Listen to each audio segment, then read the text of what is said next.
The Resident Evil franchise has never been more terrifying.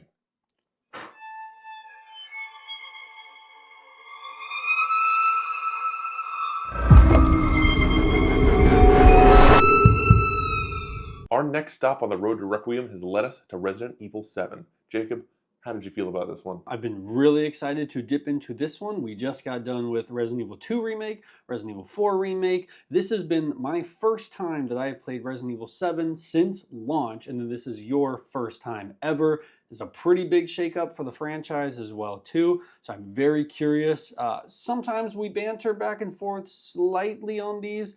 We've talked nothing about this at all, and I'm very interested because, like others in this game, I had close to significant thought changes upon replaying this. Oh, so man. Definitely ridiculously interested to see. So Jordan, let's go ahead and jump into what is the first topic of Resident Evil 7 Biohazard. First up, we're going to talk about the story.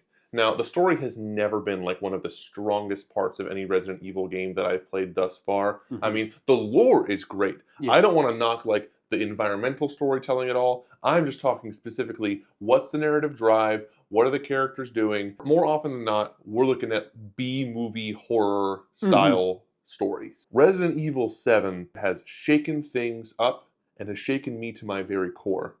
Ooh. I was petrified. When people say they're playing survival horror, Right. this is what I had in mind. Right. Like absolutely limited on everything. Mhm. The entire environment just screamed like uncomfortable. Throughout all the Resident Evil games, tension has been king, and nowhere has that been more prevalent than right here. The story really revolves around Ethan, his wife, or who you're going after, and then you run into this Baker family, and they take up like, I'd say the first half of this video game? Honestly, they probably take up the first 3/4. You might be on, or you might be right. A lot of people think that is like the scariest part of the game as well too, and like the strongest. What was your favorite aspect of everything? Because we'll dip into this a little bit more later. We have a new protagonist, brand new into the entire Resident Evil franchise, Ethan Winters, so completely new. Different aspects about the story that I really enjoyed. One, if we're going to talk a little bit about Ethan Winters, I love that he was just a regular, ordinary dude who's been thrown into this monstrous circumstance. Right.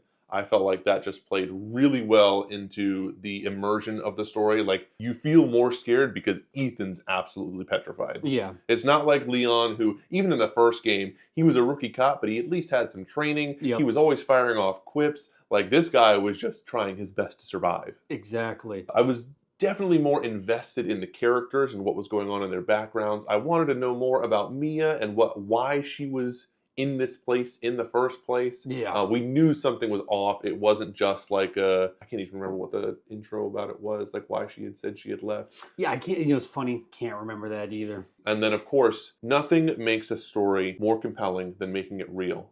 Zombies aren't real. Werewolves aren't real. We live in Florida. Crackheads in the woods who are eating people, that's very real. I'll tell you one aspect of the story. It's probably dips into a little bit of the gameplay, but I think the way that the story was told was that I really enjoyed upon replay. Was like the VHS tapes that you get as well too. I actually I liked those a lot upon revisit. I thought I was like, oh, this is like a really unique way of storytelling and whatnot. I found that there's like the flashback in the beginning. There's like one later that's like you're in that like room to solve that puzzle. They get out or whatever with the birthday cake. You had to like blow out the birthday candle or the birthday cake candle. I was like, oh, this is like really fun. Like I like this quite a bit. And I think I got a trophy for doing all of the VHS tapes as well too. So I was like, oh, like that's really fun too. But to me, like the Baker family was the strongest aspect. I wasn't too crazy towards the end because like then they do I don't know if you've seen both endings, but like you basically get to choose like Mia or whoever that other girl was. Yeah, the one who was helping you through it. The other one is so clearly like the bad ending. And I'm like, why would anybody I understand the idea is like, oh, you don't trust them, but I guess I just never saw it that way. I was like, why on earth would anybody after all of this, not go pick her? Like, it's not like it's that big of a critique or anything. I just, upon replay, I think I just overall thought the first half to 3/4 was like the strongest element for sure. Like the first time like Jack is coming after you, it's a Oh my very gosh. Mr. X coded kind of thing as well. Kind of the chasing enemies, but Hmm. this was a story in Resident Evil that like I know you're like newer, but like I'm sure you've seen or heard like this game literally like saved the franchise. Like the franchise was like on its last limb, and they were like Hail Mary time. They went for this new perspective, new story, new character kind of thing. It most certainly paid off. One thing about the very end, they introduced Chris Redfield in the end, right? Yep. I don't know if you even have heard of him or. I have not played him in a single game. Gotcha. I Yeah, do yeah. know 'Cause he's of main him, and character. yeah, Yeah. he is the other guy. Gotcha. Yeah. I was curious how that came off as somebody who like I don't think it. I don't think you have to know who he is. It obviously makes more like you're like, oh, like okay, that's Chris. Yeah, Like, I mean, I knew who Chris Redfield was beforehand, just because I mean we see his sister in 2, and we just very recently played 2, and so for me, having not played him before, but knowing who he was, I was like, oh, it's the guy. Okay, nice. Okay, cool. Yeah. So let's say we jump into a bit of the gameplay. Sure. First off, the structure of the game. I feel like how you were saying, it was like a Hail Mary, like we're going to kickstart the franchise again with something new. They kind of went back to their roots. It was structured very similarly to Resident Evil 2. Yeah. It was a 3-act structure where you were in 3 very distinct, specific locations instead of it being the police department, the sewer, and then the lab. It was the main house, the side house, and then the boat. And then, of course, you have the people who are chasing you the entire time, just like Mr. X. Yep. The gunplay is very different from 4. They kind of like went back to being a little bit more simplistic. There's no real way to upgrade these things unless you find like a very specific item that just kind of attaches, and then boom, you're done. I think I just gonna be honest, on my second playthrough, I think I found the gameplay a lot less great than I remember. I don't want to use the term bad by any means. It's just very stiff. I think the intention, I'm always like hit or miss when games do this. The idea is like Ethan is inexperienced. And I'm like, okay, like, I mean, I understand from a narrative perspective, and this is just where my perspective is going to come differently. I think there's a lot of video games, especially like Resident Evil 7, like the first time you're playing through, you have no idea what's going on. Everything is so fresh, so stuff like that doesn't add up. So I noticed myself, since I knew the entire structure, I was just like, okay, well, like, let's just play the game. And like the gameplay just wasn't as satisfying as I think I remembered in my head. It was just a little bit more stiff. There's not a ton of weapon variety in this game, and they're not unique weapons by any means. I mean, it's a base pistol, a shotgun, the flamethrower, and the rocket launcher. Exactly. Like, you know, nothing crazy. Couple minor upgrades. I don't think it's bad by any means, but I was like, and you're slow. Oh my god, you're slow. Oh my god, you are so slow. It also didn't help that I had numerous glitches on the PC port. Nothing crazy, but like Jack was chasing me, and like I'll literally show the clip because I have like 7. Is like he gets stuck on a door, and I was like, this is just I'm like, this is so annoying. I'm like, because this is so immersion breaking, and I'm like, this isn't always the case, and literally not everybody's gonna deal with this. But like, it was just upon a replay, it was just one of those things that kind of started to stack up over me, and I was just like, that was mainly with Jack. I had a lot of like the performance stuff. Everything else kind of went pretty smoothly. But like I said, I think the gameplay is serviceable on a replay. Like, it's just not the most fun of the game. You know, this isn't Resident Evil 4, and I understand that's the intention. That's kind of how it went upon my replay. I'm going to say something a little sacrilegious here. The gameplay here felt very similar to Resident Evil 2. Right. I think I prefer 7's. Really? Yeah. Even over 2? Even over 2. Wow. And I know that's it sounds shocking. It does feel a bit stiff. It does feel like he's completely inexperienced. Right. With that first person perspective, it just felt like this is what I would be like if I was stuck in a situation like this. But again, it's also my first time playing. I can completely understand how you, having played it before and just trying to get through the game, it might bog you down. Right, because it's just like there was nothing surprising to this video game, so it's just like I'm just kind of going through the motions, and it just felt much more sluggish than I remembered upon the playthrough. You know, because it's like there's no surprises for me. You know, I remembered everything pretty vividly. This just kind of like my own thoughts on that. Resident Evil 7 goes back to some pretty heavy roots as far as the horror goes. And I know you kind of alluded to it earlier, but like, I'm very curious because I had strong feelings about this when I first played Resident Evil 7 on the horror aspects. Is this the scariest Resident Evil game there is? How is the horror? I know you're not too huge into it. I own 3 pairs of jeans. I played this game for 3 days. I now no longer have 3 pairs of jeans. I pooed myself every time I played this game. This was horrifying. The first hour and a half I played exclusively in VR. I wanted this to be my first like VR horror experience, and it did not disappoint. Yeah. I was great. petrified the whole time. I played it when I was home alone, but I have a cat, so he would like brush up against my leg and I'd panic. Yeah. Because I was just trying to avoid Jack breaking through the walls or Mia jumping at me through the attic window. Yeah. It was horrifying. Oh yeah. No.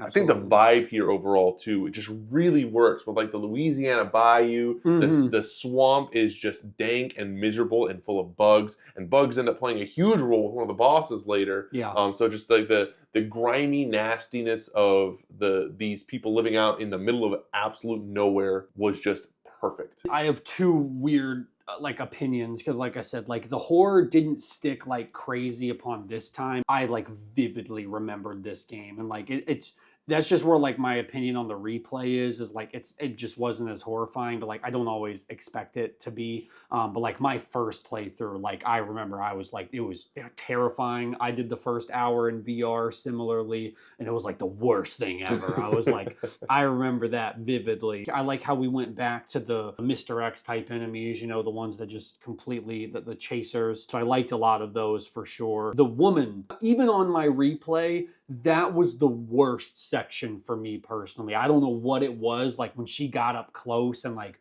had that laugh or whatever, like I actually hated that the most. I still think overall, like it's most certainly the spookiest Resident Evil game, and I think that's like, I don't want to say it's objectively true, but it feels as close as possible. The whole game is centered around, you know, the horror. So I still think overall it's very, very strong. So how do you feel about replacing our man Leon Kennedy or even Chris Redfield with a man like Ethan Winters? I love the premise of it. Now, I have played both Resident Evil 7 and 8, both of which involve Ethan Winters. I do have different feelings after 8, but even replaying 7, I don't love him as a protagonist. I think he's okay. I understand the idea. I just wish they gave him more of, and this, to be fair, this issue doesn't leave 8 sometimes, where he'll do something and I'm just like, that's your reaction? Like, it's the most like mundane thing ever. What do you mean? Just tell me what's going on. Your wife just died right in front of you, and he's like, No. man, that's crazy. Hand gets cut off. He's like, ooh, pours a little goop on it. Like, I'm just like, could we have like maybe a little bit more? And like I said, I think he's perfectly fine. I don't think he's too great or too bad, but like I do have some stronger thoughts after it rounds out his story in 8 for sure. But replaying 7 by itself, I think he's fine. You know, I'm much more interested. I think the Baker family is like the interesting like characters in this game. I think Ethan is just a mold, you know, he's just a vessel, if you will, you know. I think Mia's fine. I'm not really attached to anybody in this story. I'm not like bummed it wasn't somebody else or anything, because like I said, like I'm cool with new things, trying new things. I mean, that's like what makes Resident Evil interesting. You know, Leon's just happened to have been the complete GOAT at this point. It's not really going to change. I know there's some Chris Redfield stands for sure, but like, so I'm cool with a new protagonist. I just kind of wish they made him a little bit more interesting in this first outing, but that's just kind of my thoughts. Exclusively looking at 7, he definitely lacked personality. Yeah. And that's something that Resident Evil has always had, is personality. Between all the games that I've played thus far, I mean, I know I always harp on it, and I always say it's a B movie horror kind of thing. But I mean, there's something you gotta love about the way that these people act and react in these situations. They always have something to say. They're always doing something like animatedly. I mean, Ethan was just milk toast white bread. It is part and parcel with the fact that it was being played in first person. Yeah, You weren't really looking exactly. at Ethan Winters. You were supposed to be Ethan Winters. You're supposed to be able to imprint yourself onto him. And for what the game is trying to do, it accomplishes that very well, I'd say. But you do miss the Leon aspect. They kind of sacrifice that for the more immersion stuff. And like I said, for the style the game wants to go, I think it hits what it needs to hit. It is at the cost of like a good core protagonist, at least in this outing, you know, just based on 7 by itself. There's no cutscenes with him. Like you said, you literally never see his face. Like it's just a couple of voice lines and they are so mundane. It's not like a quirky like thing either. It's literally just like, your wife just died, and like your reaction's like, no, okay. There's some odd reactions. I'm just like, really? That's how we're handling this situation. Okay, all right. I hate jumping forward to 8, but I mean, you're saying it perfect. When Mia gets gunned down, he's like, no, Chris, what are you doing? Yeah, to be fair, that's literally the opening of the game as well. So it's like the sentiment is the same exact. It does similar situations like that in 7, and I'm just like, okay, like, all right, you know, like this is fine. All right, Jordan. So what is our next topic we will be going over? I want to hear your thoughts on the boss battles. I've had some strong opinions on the boss battles between 2 and 4. 7 does change things a little bit, but I want to hear what you have to say first. I think they're fine. Maybe as good as this kind of game can get. That's not even accurate because I played Resident Evil 8, so that's not accurate. So yeah, they're fine. I don't think they're bad, but I'm definitely not going into like they're great territory by any means. It's just, in this video game, you're slower. A lot of times, like, they're attacking. Like, the only thing that you can do is, like, light jog around him, get a couple bullets in. And I'm like, the bad thing is, dude, we played this, like, 2 weeks ago. And I'm like, I'm struggling to remember some of the bosses in this video game. Like, Jack doesn't die and does donuts in his garage. Yeah. Grandma, mom, lady, most disgusting creature alive with bugs crawling out of her hoo-ha. Right. The big eyeball monster of this game. I remember that. I remember that one vividly because the eye monster. I don't even know, there's not even technically a final boss other than the grandma doing the Resident Evil 2 thing where she's going down the long corridor trying to chase you as a giant face. Exactly, and you just shoot rounds into, you know what I mean? It's very like light work. Again, literally, that was one of my biggest complaints with Resident Evil 2 is like, you handle it the same way. You just kind of point and shoot and pray that eventually they're going to fall over. There's no tactic to it. There's nothing to it. I mean, every now and then they'd have like a big bulbous thing come out of their body and say like, hey, shoot this here. Oh, good job. That does like double damage this time. And it was just boring. I mean, I died multiple times due to some nonsense with the Jack fight. Whenever you would like grab the keys and try to start the car, literally I would like be mashing the button and nothing would happen. So I'd just be sitting there stationary and then Jack would reach in, pull me out, and I'm like, all right, cool. I just wasted all of my time. And I don't know. It's boss battles on this one were lackluster. The tempo of them just was never great. I was never once like exhilarated or like I was like, oh my god, like I'm just kind of like blank faced because the horror aspect is gone during a boss battle. So you're just like you're unloading all the rounds that you have and you're literally just like light jogging to the side, couple taps, light jogging to the side, like you said, like they're all handled exactly the same. I don't think they're memorable or strong, or the stronger aspects are when you're running and hiding from a lot of these bosses, if you will, you know, like Jack and everybody. And you're always in this tiny arena, like you're in even the garage. Like, dude, you're in a freaking garage. I can't move much. There's nowhere to hide. There's nowhere to go. I'm just circling around Jack while I'm unloading like a couple rounds every now and again. I didn't love the locations. The biggest one was the eyeball monster. You have at least the most room, and at least you can go like up and down the staircase. When you're doing it, you're like, this doesn't feel like awesome, you know? It's like, I mean, the coolest one that there was probably the second Jack fight where you get the chainsaw. Yes, because again, people are gonna be upset about that because it leans more to action than it does in the horror. But what can I say? Shoot me! I like spectacle. It was cool. You got the parry, but I will say like it kind of wore itself down really fast because I mean the parry looked the exact same every single time. Yeah. You would just kind of swing and pray that you would do enough damage. I think the fight overall just lasted like a hair too long. Because after a minute, I was like, okay, like, can we die now? You're pushing my limit right here, you know. But it is the more enjoyable of the bunch. Wish I could say they were great. I really do. I wish I could say it's because of this format, but future me knows. That ain't accurate. That ain't accurate. All right, Jacob, what are your thoughts on the weapons that we got in this one? Yeah, same thing. Like, it's okay. I feel like there really ain't much to harp on about that. You know, it's like, what do you get? You get the pistol, the shotgun, the flamethrower, the RPG.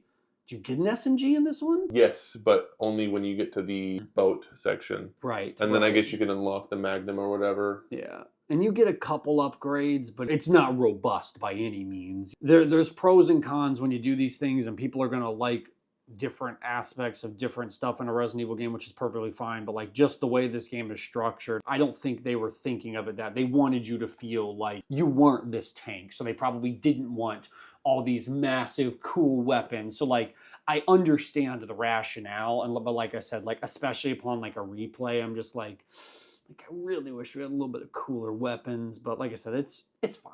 Because variety of weapons isn't everything. I mean, there's plenty of really excellent indie games where you have very little movement, very little combat variety, and it works. But those indie games are also like 2 to 3 hours long and not lasting the length of a AAA game with AAA expectations. I see what they were trying to do by you're stuck in a house, you're using whatever you can find around you. It's not like there's a shopkeeper who's going to like say, oh, I'm going to upgrade your guns for you like we see in other installments in the franchise. Yep. So logically it makes sense. But again, everyone's got a preference. This one just isn't mine. Again, because they went the route of like not having the strongest combat. Because like, to be fair, Sekiro, one of my favorite combat systems in gaming, you get Uno weapon, one. There now you do, to be fair, to be slightly fair, you do get your abilities with your arms. So there are other movements in combat, and obviously in a From Software game, bosses play out significantly differently. They're big, they're small, they're medium sized. They've got different moves you have to memorize. Where it's like we had talked about, every boss in this game really. All your weapons feel very similar. Like I said, there's just no there's not much of sauce to them, and I understand the rationale for their choices and the big upgrade stuff, but you know, it's just fine. All right, so Jordan, dip us into the next topic. We're going to be looking at the puzzles. Very common in Resident Evil games, are they not? Yeah, they are. This one probably better than some. Not the greatest puzzles of all time, but the shadow puzzles really cool. Yeah. I appreciated like having to search for those things and like having to rearrange it in the light to try to unlock certain doorways. It's pretty cool. Why it worked that way, where the shadows just kind of burned into place and opened doors, who knows? But you know, it looked cool. Goop heals you, so That's that's very fair. Long live the goop. And they had like puzzles where you had to circle back, like the shotgun. Like you get the shotgun at first, it's like, oh, okay, I actually need to bring a fake shotgun. Oh, Yeah, wait, I need to take a broken shotgun now to take the fake shotgun back to trade it in for something. So I thought it was cool how they were able to incorporate the puzzles a little bit more into the environment with the backtracking, where it wasn't just like, oh, I've got to solve this one puzzle, now I can unlock this area. It was like, oh, these puzzles have like a bunch of different layers that you have to focus on throughout the game. If you're not paying attention, then you're going to miss something.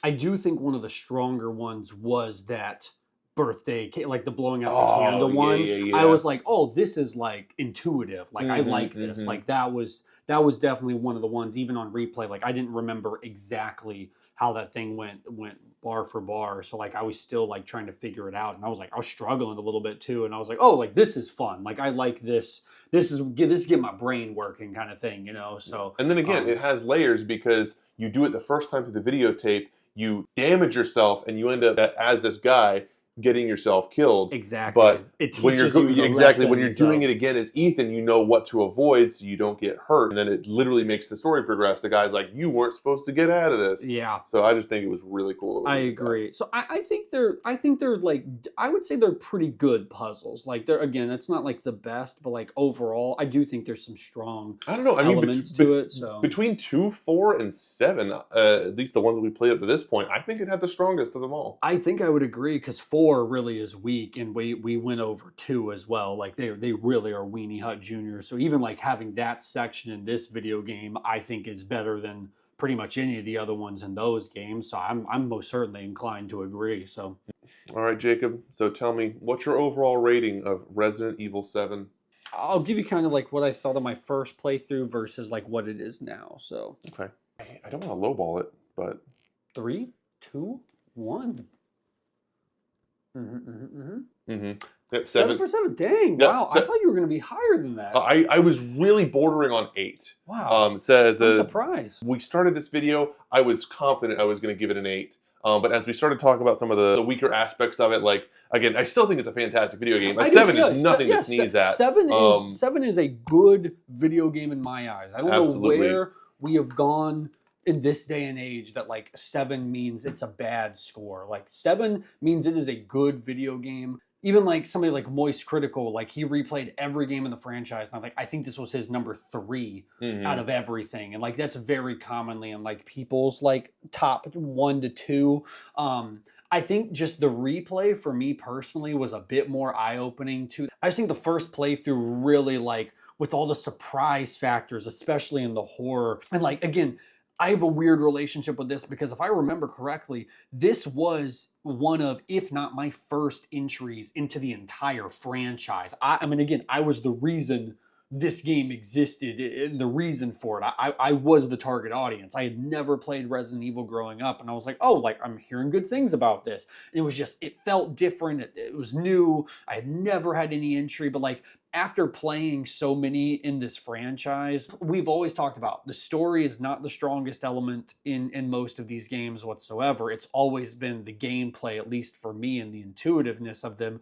And like the gameplay really struggles for me, but I think the horror and the atmosphere, I think that's very, very impressive regardless of a replay. I respect what this game did. I'm perfectly okay with the first person perspective, the new protagonist. He's just not that interesting.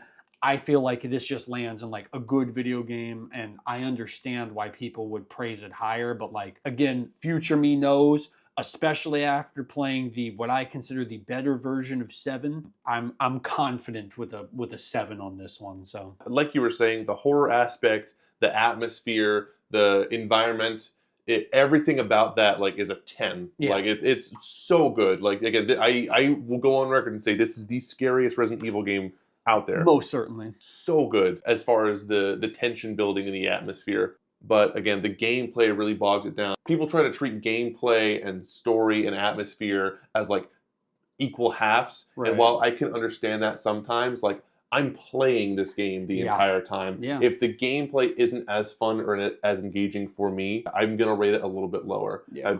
Maybe I've got a TikTok brain. Maybe you need to jingle keys in front of me to get my attention. But, at the end of the day, that's just what I like. Yeah, I mean, I just like, again, when you're playing a video game, you're like, I want to be having a ton of fun. And I know they're different things, and I'm not trying to compare them, but like, this was not a Resident Evil 4 remake situation where I'm just geeking while I'm, mowing these monsters down. And it's like, and I understand this was a different vibe, but like, I also wasn't that terrified upon second replay. So the final thing that I wish we dipped into a little bit more, but at least going over, that is a kind of a bigger deal for me. The enemy variety in this game sucks dong. Yeah. The Baker family is super interesting, and that's where I mentioned the first bit of this game is the strongest. The back half of this game is really where I just started to like, they're all just mold creatures, and they look the same with like maybe a bigger arm, or one crawls on like 4 legs, or it's a really fat moldy guy. And I think in a game like this, like you're doing such a disservice not having cool enemy designs, because 1, there's not a lot of them, and 2, they're just not cool. They're just not cool. And upon replay, every enemy just went exactly the same. There's no way to like stealth anything. It's like, that was another reason, like, to be honest, like I just was like, okay, like I think I'm dropping the rating a little bit for sure. It's going to sound bad, but there were literally just stretches of sections where I was like, all right, I'm ready to get to the next thing now. I'm bored with this. I'm done with this. Like going through the entire basement section where it was a bunch of just those mold creatures. Yeah. 95% of the boat section where you were just trying to get the electricity back on to be able to go down the elevator to save Ethan. I was just like, all right, this is just the same over and over and over again for like an hour stretch at a time. Because I feel like in a Resident Evil game, you go to so many cool locations and like you'll have different enemies in said locations. And that's where like, again, in the first half of this video game, I really feel like it's strong, but the back half, dude, just after fighting those same guys, I'm just like, oh, okay, like I'd like something else now, you know? I feel like I could be crucified for it, but I feel it's a completely fair rating for it. Definitely moved down because I think I had this at like a 9 probably when I mean, but again, it was like my first in the whole franchise ever. I had never played 4 remake. It didn't exist when I first played this. I think it's completely fair, but it did drop a little bit for me. So again, not trying to say the game is bad by any means. It's just there's better entries in this franchise. Future us knows a couple of things because at this point, both Jordan and I have beaten Resident Evil 8 Village. I cannot believe going through these games how much my opinion has shifted because after replaying 8, my opinion shifted quite heavily. That's what we'll be doing next, and that should be up pretty shortly after this one. And yeah, we're gonna get rolling on that. So enjoy and leave, please.